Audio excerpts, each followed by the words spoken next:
Ooh, another plant hormone question. Read the stem. An experiment was conducted by a learner to investigate growth movements in plants. A seedling was placed horizontally, so that's important, horizontally, in the dark.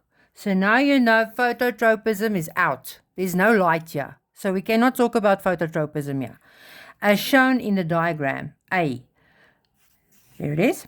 Diagram B shows the results after 5 days. So they actually tell you here, gravitation is the one that is now in play here.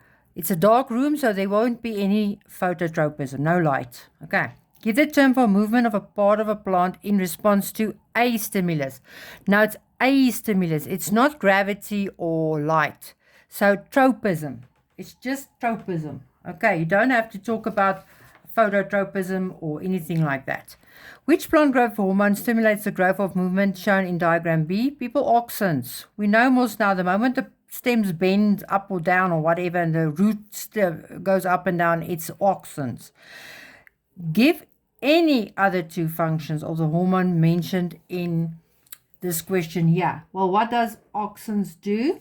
Well, it cell elongation in stems, cell division, responsible for apical dominance, promotes root development, and tropism. Right, so there's many, but you will know if you study it, and it's not a lot to remember.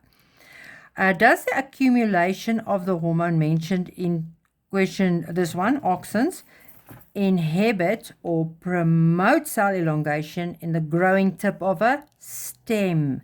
Remember, in a stem, auxins will promote cell elongation. So the answer is promote cell elongation. But in stems, it's the opposite. In roots, it's the opposite. Roots, it will inhibit. Okay. So now, explain. Ooh, this is a difficult one. This is a difficult one. They are now checking, do you understand what's going on here? Explain why the part, they're not giving away what part, of the plant, which is shown as a response as illustrated in diagram B, will react as shown. They're not giving away.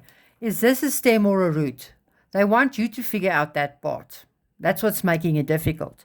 But now, if you know that when you put a plant horizontally, a stem will go up, a stem will go up, but a root will go down. So this must be a root. Okay, so that is the first thing you need to figure out. They wanted to know, do you know this? Right. Now you must explain why this root will go down.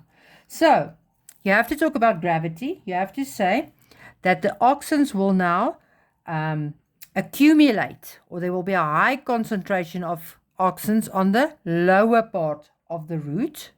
You have to talk about root because they didn't tell you. So now they're going to give you a mark if you talk about the root. So in a root, this high concentration of auxins will inhibit the cell elongation in this root. Okay. And then the upper side of this root, the concentration is less. So there will be cell elongation on the upper side and less cell elongation on the lower side, so the root will bend downwards.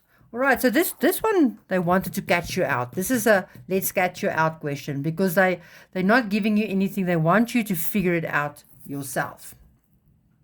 And the only way you're going to figure it out if you studied, If you didn't study, why are you even here?